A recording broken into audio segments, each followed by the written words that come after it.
the lack of a history invisibilizes people. And as a psychologist, I can tell you unequivocally that that is bad for people. We know that when kids learn a history about groups of which they are members, that it contributes to their well-being. Whether it's good history or bad history, meaning whether it's about good things that happen to their kinfolk or whether it's bad things that happen to their kinfolk, it's important because it locates them in the world. And that's a really important psychological thing. That's Glenda Russell, and this is Well, That Went Sideways, a podcast that serves as a resource to help people have healthy, respectful communication. We present a diversity of ideas, tools, and techniques to help you transform conflict in relationships of all kinds. In this episode, we talk with Glenda Russell about the importance of inclusive history and the impact of erasing or marginalizing people in the historical record. She's a retired psychologist who's still active as a researcher, writer, and activist. Glenda Russell writes a blog called Tools for Troubled Times. I'm Sam Fuqua, co-host of the program with Alexis Miles. Hello, Alexis. Hi, Sam. And we're so pleased to be joined for this episode of Well, That Went Sideways by Glenda Russell. Hello. Hi, Sam. Hi, Alexis.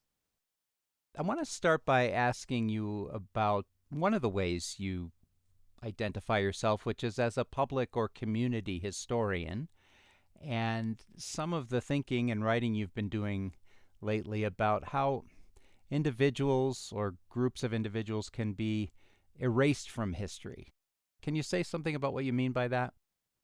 When I was coming up, when I was going to school, I would diligently read my history books and listen to my teachers. And it didn't occur to me that there were lots of things that weren't getting talked about. And that wasn't just because I was young. That was because there were lots of people and lots of groups that weren't covered in my standard history books. And then at some point in my adulthood, it took me that long, it took the world that long, we started recovering some of that lost history. And it was some of the most exciting history that I ever read or studied or got interested in. And I realized how important it was. There was a moment in January of 1974, I was sitting in Boulder's city council chambers. There was a debate, not a debate, it was a hearing, a public hearing. It was a debate, but it was billed as a public hearing on was Boulder going to include sexual orientation in the city's human rights ordinance. They'd actually already passed that too, but there was such a hue and cry from the citizenry that they had to revisit the issue. And I was sitting there and I had one piece of paper, which was a paper that we'd been given when we entered the room. And I borrowed a pen from somebody and I started writing down the names of people who spoke and if they represented any place in particular, and what their main argument for or against the inclusion of sexual orientation in that ordinance was. And I did it because I was sitting there going, my God, this is history being made right here, and it's a history that is going to go maybe in the newspaper, and in fact did get covered by the newspapers. And I realized I was doing that because it was about queer history. We would have said gay history at the time. And I knew that there was a movement unfolding and that I was a part of that movement. And there were all these people there who were for and against that movement. And it was absolutely fascinating to see that. And I started writing, and I have been writing ever since in one way or another. And part of what provoked that interest in writing it down was knowing that that's exactly the sort of history that didn't get covered in my textbooks in school, that would never have come up, and that I had been learning that there were all kinds of other histories that hadn't come up and that were happening and that were really revitalizing this country in a lot of ways and offering us all kinds of things to think about and to do differently and that sort of thing. So from that moment on, I just started saving stuff. And now that I'm getting ready to move out of my house into a smaller place, I've saved a whole lot of stuff. And some library is going to get a nice bunch of stuff pretty soon here. But meanwhile, I've been intrigued by what we've learned by looking at those lost histories. And they weren't entirely lost. Different communities kept their own histories in different ways, but they existed at the margins. And like so many things, that information at the margins is very valuable in charting where we've been as a country and where we need to be going. So lately, I've been so concerned. One of the things that has been most uh, worrisome to me is how much that history is getting erased. And it worries me for many reasons that it's getting erased. I know what it was like to live without it. And I know that there is a concerted and intentional effort to remove that history as quickly as possible. And indeed, a lot of it has been removed. And so I've been thinking very much about that. And the latest blog is on the question of what can each of us do to keep history alive in our own, what can we save and what kinds of conversations what can we have and what kinds of organizations can we support to do that. But history, the lack of a history invisibilizes people. And as a psychologist, I can tell you unequivocally that that is bad for people. We know that when kids learn a history about groups of which they are members, that it contributes to their well-being. Whether it's good history or bad history, meaning whether it's about good things that happen to their kinfolk or whether it's bad things that happen to their kinfolk, it's important because it locates them in the world. And that's a really important psychological thing. And it insists, at least on some level, that other people recognize them as located in the world rather than these invisible entities that are kind of ghost like walking around who don't have a past. Because if you don't have a past, it's pretty hard to figure out what your future's going to look like. That's a long answer to your question, Sam, but that's why I'm so concerned about history. Thank you for that. And it seemed that progress, broadly defined, had been made over some decades since the 70s to tell the stories and to include marginalized groups in history lessons in schools, for example. And now we have the current administration directing our federal agencies that deal in the history of this country to not discuss what they consider to be divisive or controversial topics and to promote America as an exceptional nation. This seems to be a turn back in presentation of complete history. It is a turn back, and it's happening in so many places. It's happening in the book bans. A lot of what the book bans are about are people of color, queer people.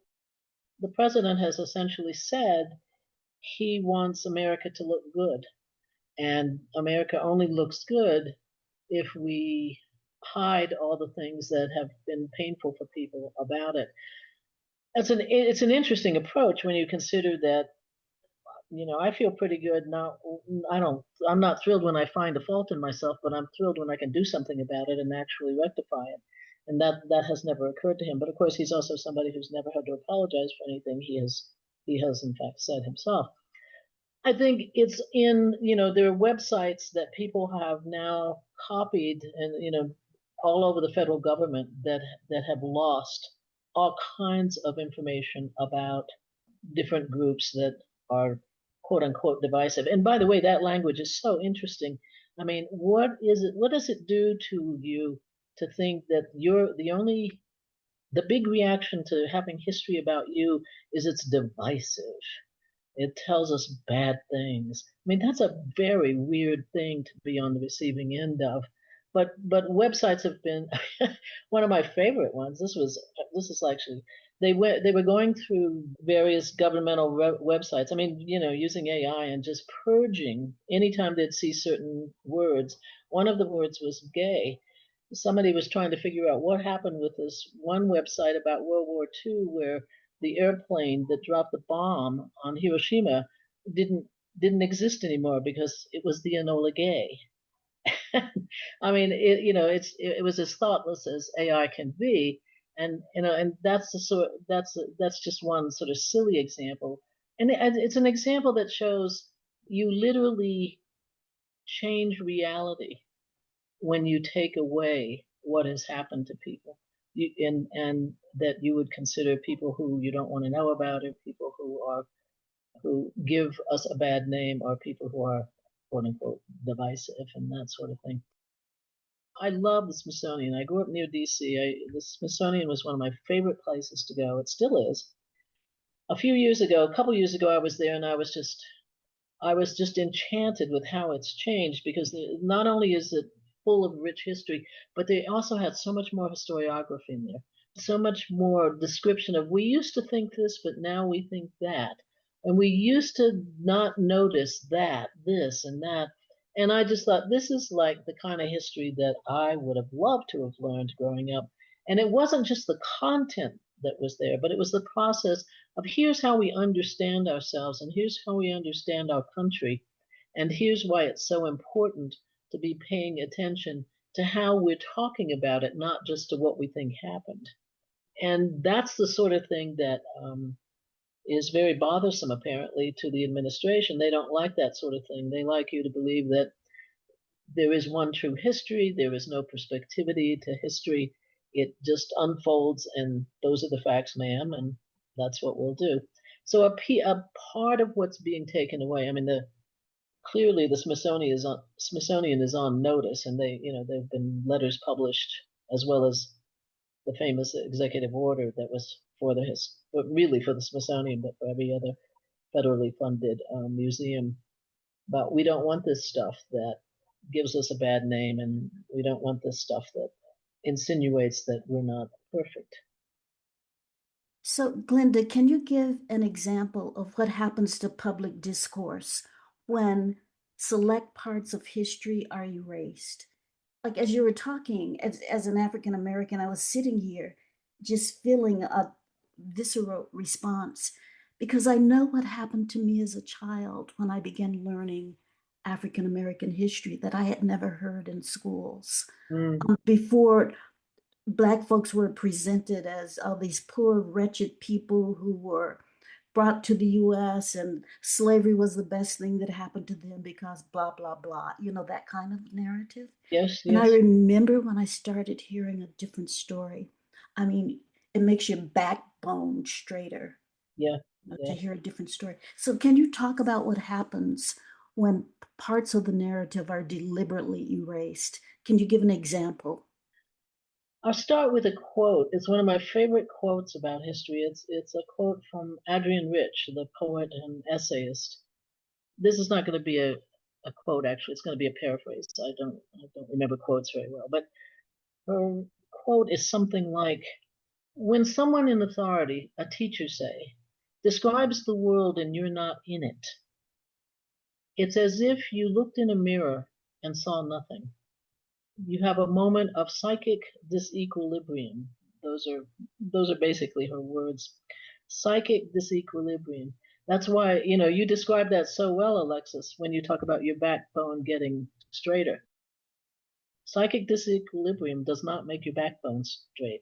It makes you, sort of fold in on yourself and wonder what's going on, and wonder, who you are and how other people see you.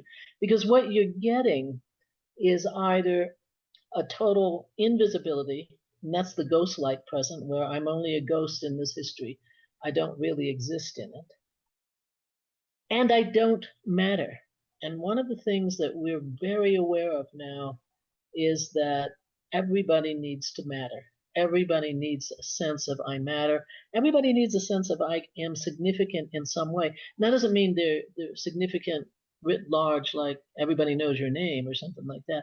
It means people know I'm here. People know something about me. People take my presence and my contributions into account in my life, and that is all up for grabs when you're not in history, or when you're painted in history with one broad stroke that doesn't have anything to do with most of the people who are in that category, or there's an outright lie, as some of the things you were just describing are outright lies. And so that psychic disequilibrium is a kind of disappearing act. And the thing I like really about that quote by Adrienne Rich is what comes next is we have to create. We can only remedy this in community. We have to create a collective understanding of who we are. And we have to hold on to that collective understanding, because if we don't, somebody else gives it to us. Somebody else puts it out there, and they may put that unit, those unidimensional stories about people who just loved being enslaved on somebody's plantation, or the disappearing act. And neither of those does anything to make people feel like human beings, or like they matter, or like they should matter to themselves.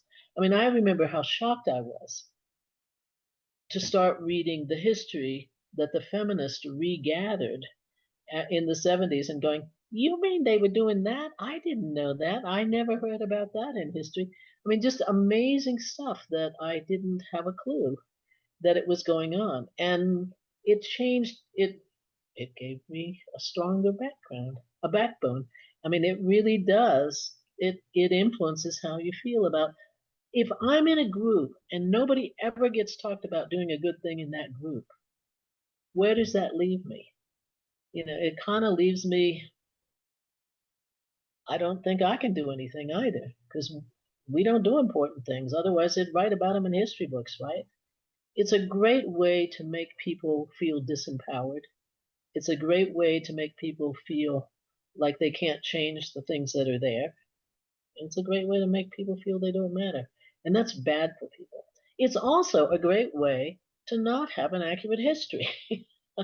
I mean, it's a lie to say that some things happened and some things didn't happen. It's a lie to it's some of them are lies of omission, and some of them are lies of commission. I'm thinking about like this podcast, which is about conflict resolution, tools that we can use to help resolve conflict, even transformed conflict. And underlying all of that is truth telling, Yeah. telling the truth. So if we as a country are having parts of our history erased, it seems impossible to have meaningful, transformative discourse. Yes.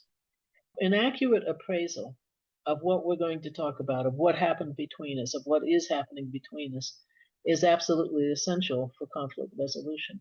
If we don't have an accurate appraisal, I mean, it's the first thing we learn about, straightforward apologies.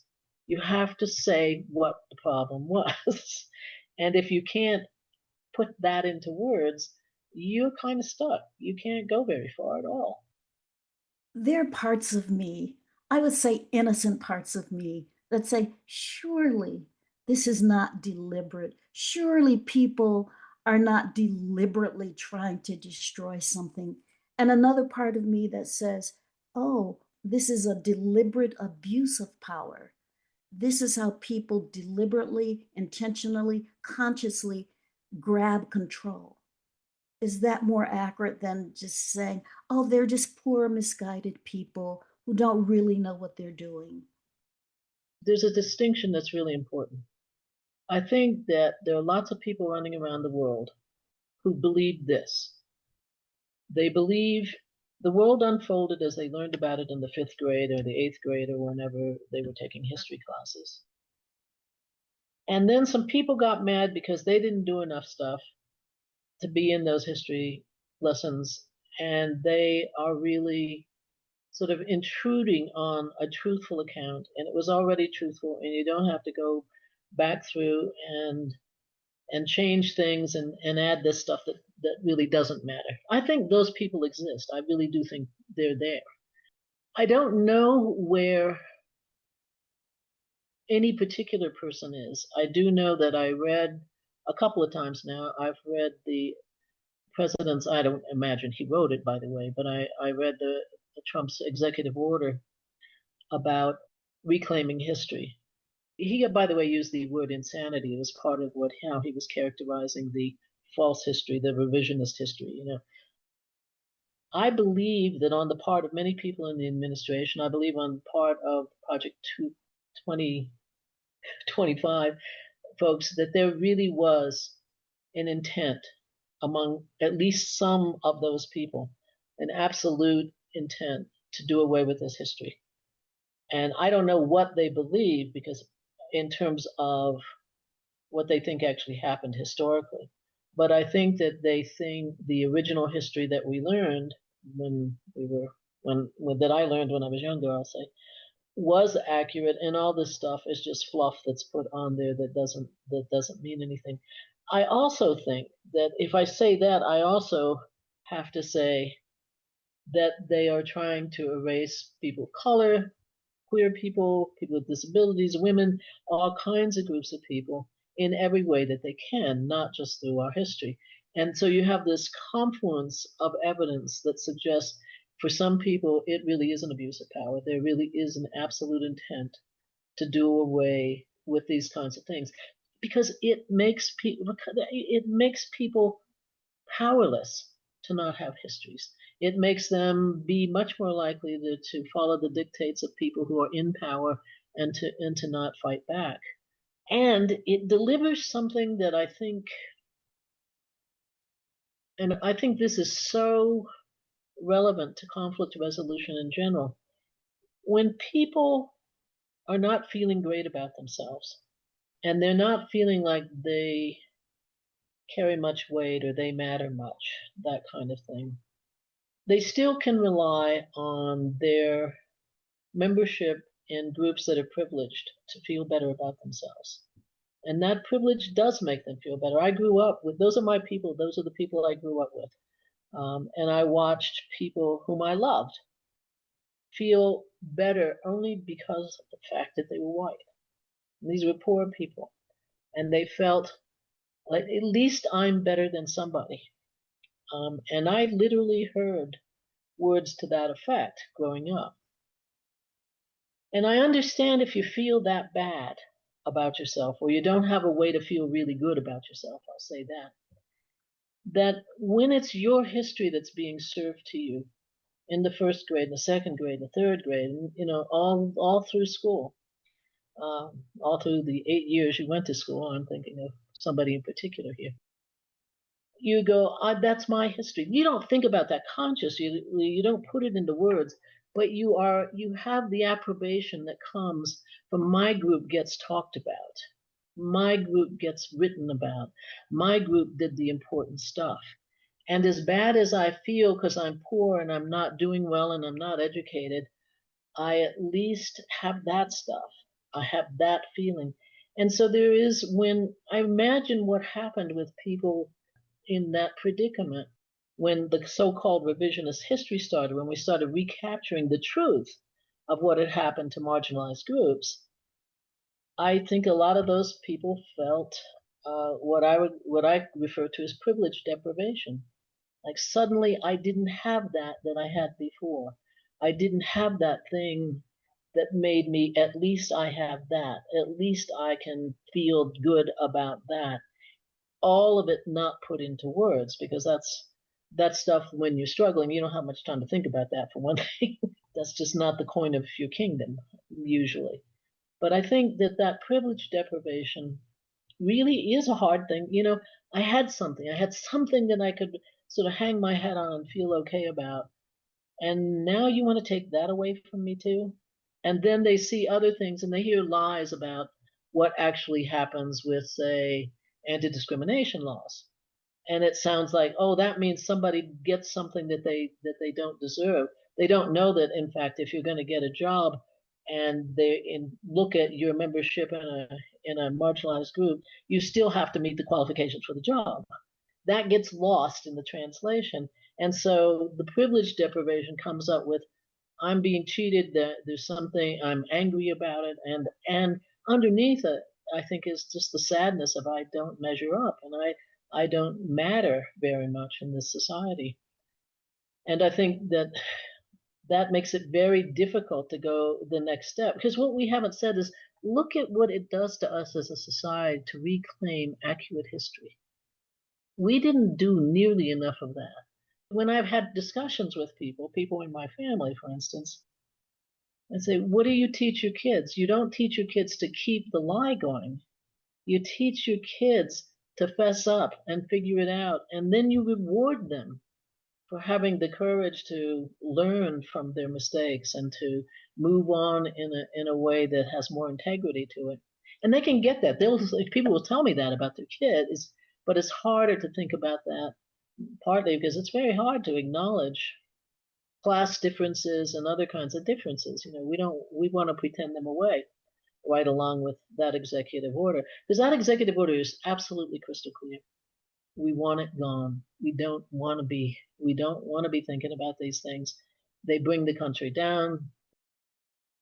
There's not even that much about accuracy. It's really about they're just unwanted. So, how do some of these things you've been talking about, this erasure and avoidance, and some of these other things that are in play, how do they create barriers to someone, an individual, getting mental health services or therapy? I have a standard answer to that. I mean, part of it is the lack of money, which is a barrier. Though here's my first response to that, honestly, Sam, is I don't think it's a mental health problem primarily. I think it's a cultural problem. And I think, one of the things that I think we saw during this rather extended period where we were reclaiming history and we were rebuilding a history that was more representative of what actually happened and of who was involved in that history. One of the things that was going on then was people were, tuning into Ken Burns shows on PBS, and people were getting fascinated by roots, and people were, all of those kinds of things. And I think there was a genuine excitement among some people about that. And there was a cultural support for that excitement. I don't know, though, that we supported the people who were most in need of what you're describing here, and that is the kind of people who really are so lost in their sense of not mattering. Because that's not a I don't think that's primarily a mental health problem, although it breeds sadness and it breeds alienation and it breeds isolation and it breeds fascism, which is not a mental health problem either, but well, not entirely anyway. But it's not primarily a mental health problem. It's a what are we going to do about the fact that so many people in this country are in a position where they feel less good than they used to feel about themselves, where my parents were very poor, but they expected that their kids would be less poor. And indeed, that is the way it turned out. My siblings who have children can't even feel that way, and their children really can't feel that way. They don't have the expectation that their children are going to do better. And that brings up lots of worry and lots of concern.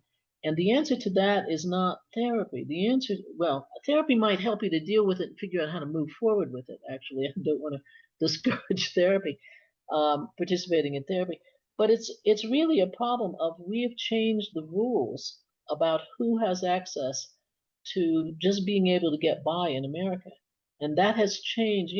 After World War II, people really could get by pretty well. A lot of people, came back from the war, some women came out of the factories, and there was a real and there was an increase in affluence, not affluence writ large, but affluence like we can buy a house and we can get a car sometime and we can, add to this and maybe we'll send the kids to college or at least some of the kids to college or whatever.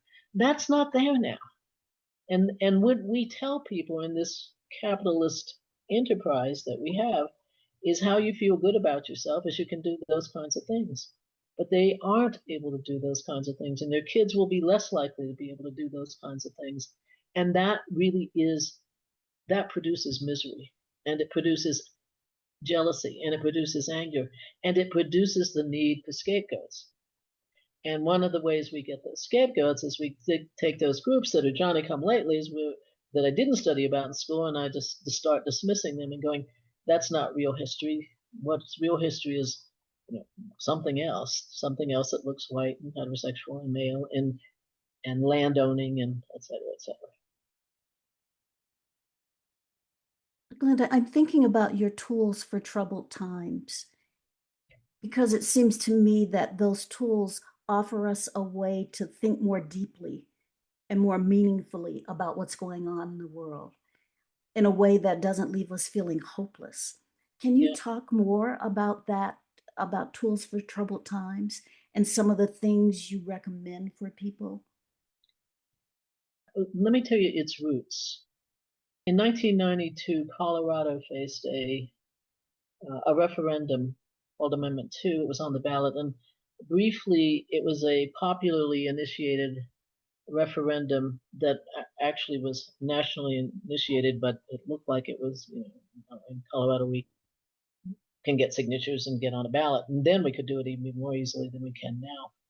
And this ballot measure said essentially, and I'll use the language of that time, that gay, lesbian, and bisexual orientations could not ever be made a basis for discrimination complaints, not by any legal entity, any governmental entity anywhere in the state, everything from school boards to state government, and that the three towns that at that point had protections based on sexual orientation would have to give them up, and we would never have them at any other point. And that election was preceded by a really vitriolic campaign. Within weeks after the election's outcome in November of 1992, I was in a group of people that included LGBTQ people and allies to that community. And I looked around and I went, this is really a lot of trauma here from what happened. And the next Monday morning, I was in my office, and my first client of the day was a lesbian who was talking about her ongoing conflict with her partner about how open to be, because this thing scared a lot of people, and a lot of people went farther into the closet. Some people literally left the state. My second client of the day was a heterosexual man who tearfully talked about his concerns for his gay male friend who was still reeling from this election. And I said to myself, somebody has got to understand what has happened here. And coincident with that thought was, you are a social scientist, you can do that. And within a week, I had surveys on the street where I was asking LGBTQ people to tell me what had happened. And the first part was like all these survey, fill in the graph, blah blah blah. But I added, it was the therapist in me that couldn't just do that, and I added a statement at the end that said, please tell me anything about any reaction, any aspect of your reaction to Amendment 2. And we got these I thought, I would do, 10% were mad and 3% were sad and blah, blah, blah. And instead what we got was the first time anybody had ever asked a marginalized group, what's it like to be directly on the receiving end of a campaign that is designed to take away your rights? And it was mind blowing. I mean, there were times I had several graduate students and undergraduates coding those qualitative data with me, and there were times we had to stop because people would cry because they were so sad and they were so disturbing. But there was also a whole part of the data that was about, here's what people are doing to deal with this differently, and how they felt empowered, and they're not going to take it anymore, and they're going to do things differently. And I followed up when Amendment 2 did pass in Colorado, but it was enjoined immediately, so it never took effect. It went all the way to the Supreme Court. And on May 20th, 1996, the Supreme Court said, for the first time, gay people are people deserving of dignity, and you can't do this to them.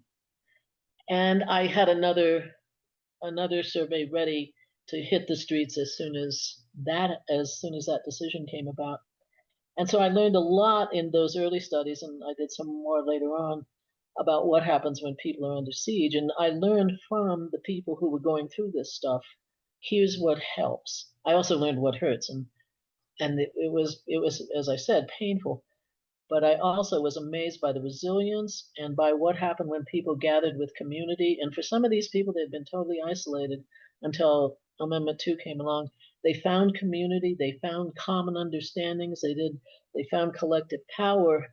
And I just kept doing research because I wanted to know more about that. I've been doing that research for decades now. And in this era, it was not long before the 2024 election, I decided that I needed to do something because I knew which way that election was going to go. And so I was thinking, how am I going to do this? And I had an ex-student and some younger friends who were not ex-students, and they said, we'll help you do a blog. And that was exactly the intent. It was to take the stuff that people have told me, people on the margins have told me, combined with some other research I did a bunch of research on allies, what happens when people really commit to working on the rights of groups of which they're not members. And so it's really just giving the wisdom of these people and the wisdom of a whole bunch of other people who whom I've read and that sort of thing, and putting it out there during what I knew was going to be a very troubled time and troubling time. And I'm really interested in reducing polarization. One of my ex-students is I call her the producer on this thing, and one of her jobs is to read everything I write before it goes out and to make sure I'm not slandering anybody or being mean to anybody, because I have my moments when I could, and but I don't want to add to the vitriol. I don't want to add to the polarization, but I also want reality out there. I'm not going to lie about how bad it is. It's bad, but I also want people to learn what I have learned from folks who have gone through not just ballot measures, but other kinds of other forms of oppression. And they know a lot and they've taught me a lot. And my interest is in passing that on. And it's really an interest in helping people to get in touch with their power, helping people to make community, helping people to figure out how they can feel better about themselves. And it's truly a labor of love. It's not anything I make a nickel for. So it's really nice to feel like I can pass on this wisdom from folks and put it out there. And that's where Tools for Troubled Times came from. As we begin to wrap up, is there one tool that people could walk away with today that would be helpful? I'm going to do two. One is community. Community is absolutely essential during times like this. And that means people who will listen to you, people who will let you have your feelings, people who will support you, people who will cry with you, but also laugh with you, and people who can cultivate joy with you, because that is one of the things that's really important. And the flip side of that, and this is why I wanted two things, uh, the flip side of that is do not give your power away. I mean, it's so easy for all of us, including myself, to think these people are so powerful we'll never be able to win. But I love what Jill Lepore, who was a real historian, unlike me. Jill Lepore says, "I love being a historian because I can look at where things started and I can look at where they are now, and that gives me a great deal of comfort in knowing what we are capable of doing." And that's one of the real powers of history right now, is to show us how far we can go. And that stuff happened because we didn't take it lying down. That stuff, those changes happened because we banded together and we learned together and we supported one another and we built together, including building new images of ourselves that were not easily invisibilized. And part of the backlash we're facing, and it is a backlash, it's saying it is not a mistake. Make America great again means make America great for these people, but not for everybody. And we were never perfect at making America great for everybody, but we can get better. And I think if we've learned anything from this era of time, it's how easily things can change, especially when people don't play by the rules, and how we will never arrive. Humans are just such a perverse species. I love us to death. We think, oh, good, we did that. Now let's stop. We can never stop. It is our jobs to keep making things better and to keep putting history as we really understand what happens into our kids' books, and to take care of all of us, and to not go back to where we were. And that's what we're struggling with right now. Are we going to go back to what it used to be like when I was a kid, or are we going to reclaim the progress that we've been making? And I think this country has a lot of strange things to it, including some really difficult stuff in its DNA. but it also has a sense of rightness and justice in its DNA. And I think we're seeing that emerge right now. If you look at the performance figures that the president is getting, they're not exactly encouraging him, which means he's going to get weirder for a while, and we have to put up with that. We have to expect it. We have to put up with it, and we have to fight against it. What would you recommend to someone listening to this who wants to take an active role in recording what's happening or being a community historian, as you were in 1974, taking those notes on everybody at the Boulder City Council meeting? What do you suggest? There's so many things. Do what works for you. Take recordings of things. You have a phone in your pocket. Pull it out when there's something interesting, and I don't mean your meal. Although that's fine if you want to take a picture of that. But if you're at an event, take a picture of it. Send it to somebody and say, look how many people showed up at this. Look how many people cared about this. Send an email. If you're going to go to any marches anytime soon, write to your friends. Send a postcard. Send a text with a picture and say, this is what happened. This is why we were out there. I'm so glad I came. I think buy books, contribute to museums, thank a librarian. There are just so many things we can do to keep history. You can become an amateur hoarder like I have, and I think if you're a member of a marginalized group, it is a great idea to keep things that the establishment might not keep, and then hold on to them. As it turns out, there are people who want them. There are people who are vying for these things I have hoarded for all these years because they are history. And they're histories that they don't have because they didn't keep them before. So there are many things you can do. Give kids history books. Take kids to museums. I have a thing that I do with a friend. We write letters to each other. They're actually emails now, but we write letters based on a particular event. How did you experience this thing that is historical? How did you experience this thing? Here's how I experienced. And we integrate it with our, not just our view of history out there, but what does it evoke in us? How does it affect our ability to stand straighter or to not stand straighter? Engage with history. It's really fascinating. Well, Glenda Russell, thank you so much for spending time with us. We appreciate that, and we thank you for your work as well.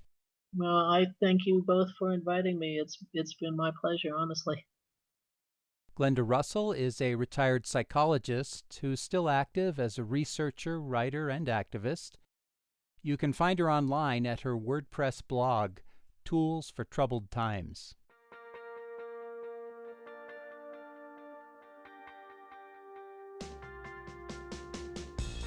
Thanks for listening to Well, That Went Sideways. We produce new episodes twice a month. You can find them wherever you get your podcasts and on our website, sidewayspod.org. Our site has information on our guests, interview transcripts, and links to more conflict resolution resources. And we encourage you to sign up for our newsletter. That's at sidewayspod.org. Our production team is Mary Zinn, Jess Rao, Norma Johnson, Alexis Miles, Alia Thobani, and me, Sam Fuqua. Our theme music is by Mike Stewart. We produce these programs in Colorado, on the traditional lands of the Arapaho, Cheyenne, and Ute nations. To learn more about the importance of land acknowledgement, visit our website, sidewayspod.org. And this podcast is a partnership with the Conflict Center, a Denver-based nonprofit that provides practical skills and training for addressing everyday conflicts. Find out more at conflictcenter.org.